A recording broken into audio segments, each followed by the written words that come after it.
Okay, so performing perineal care for male. So I have here materials that need for perineal care. So especially in male patients. So chart.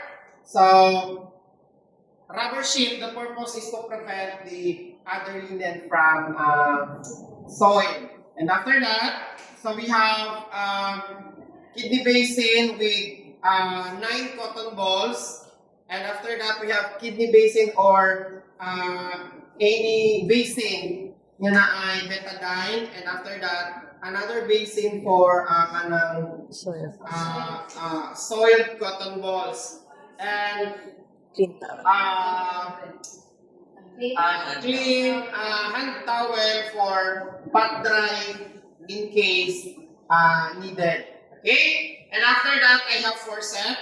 The purpose is to hold the cotton balls and clean the patient's private part. So I have here dipper or pitcher with clean water. So the purpose is to wet the patient's private part before the procedure. Pero kung nasa dili siya pwede niya basaon, cotton balls na lang siguro kay tugnaw-tugnaw biya na. Pero kung naay ka tong kuan kani, after that is here is the bedpan. Okay? So ano siya? So next is enter the patient's room. Okay? Okay, so good afternoon, sir. Okay, so sir, I am Phone Rosita, your caregiver for today. May I know your name, sir? Okay, my name is Mark. Okay, so Sir Mark, I am here to perform perineal care. So would you allow me?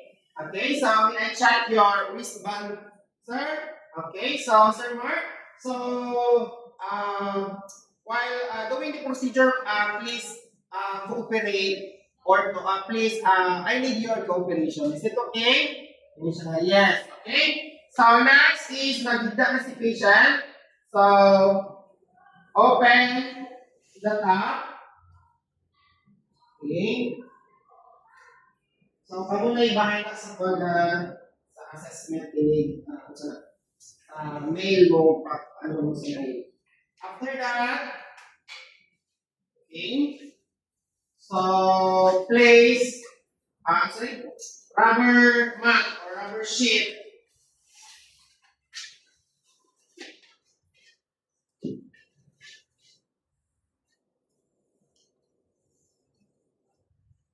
Okay. Excuse me, sir.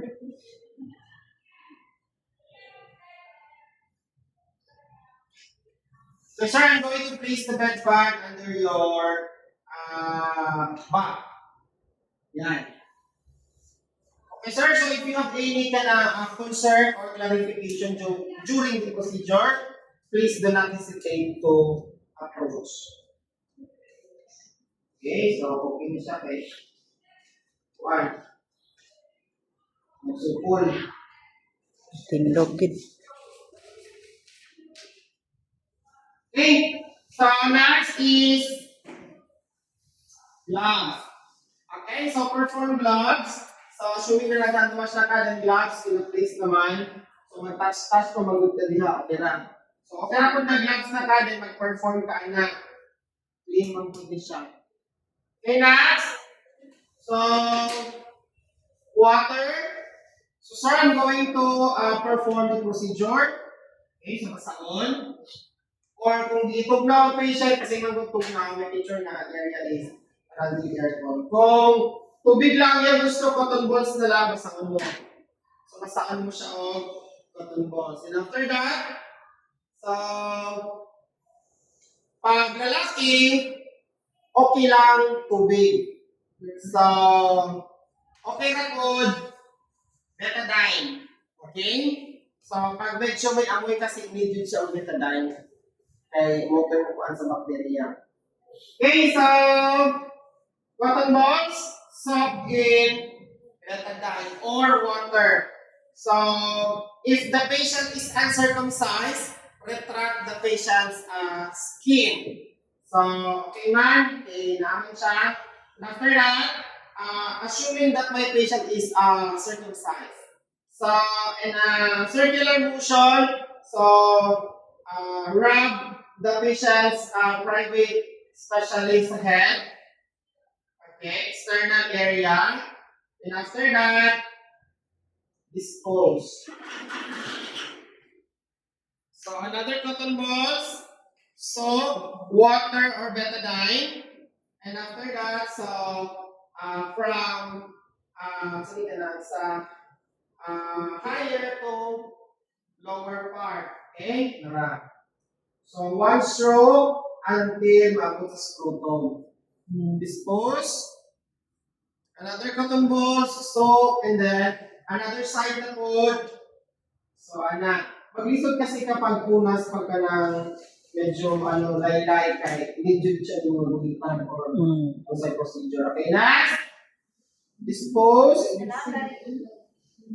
then after that, other side, kung ma-place ang private part sa ibang patient, okay na. Then sabi ko na po sa likod. Okay, hanggang sa scrotum. Okay.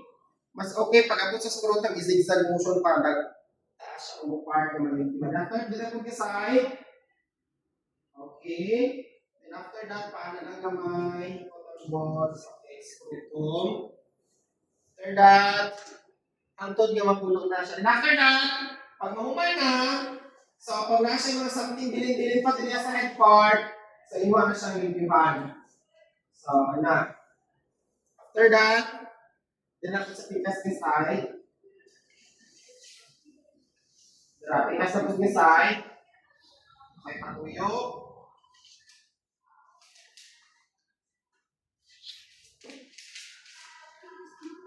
Okay, next. So, and then sa scrotum area drain. Pababa. Okay. So, other side. Then nakod. Tapos sa likod. Okay. And then, other side sa growing apart. So, dara. And then next. Another cotton balls. Other side na po sa growing apart, na sa anus. So, sa ilalim sa kanang, sa iyang scrotum pa sa anus. And after that, another extra cotton balls sa anus na part. Okay? And after that, so final rinsing. So, okay na ito gadili na. Pero kung gusto siya, okay, final rinsing. Diba? Sa iyang sa tagal din sa taas kayo sa puspon. So, may amounts pubis. And after that, pat dry. So, especially pag hairy ang patient. So, need na siya ni mo itunas na. Okay, so sa hairy ka, the other side, ito na natin sa baba. Okay? Then after that, so gather all the equipment, so perform, do aftercare. Okay, so excuse me, sir, I'm going to remove the bed pad under your back. Okay, thank you. Okay, next. Excuse me, sir, I'm going to remove the rubber sheet. So, sa pag-remove, make sure na actually namin mo na makakatang naman. Pero kung naitubig na sobrang yabo, so careful ka kayo magkamas-kamas siya sa bed. Okay, so i-fold. Okay.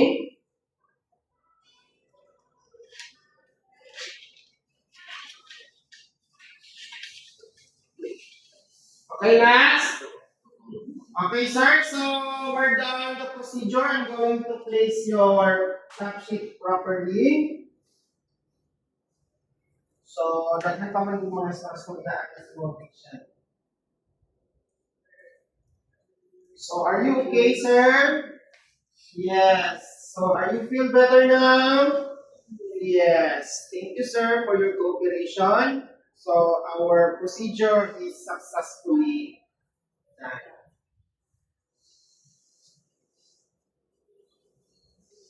Sir, if ever,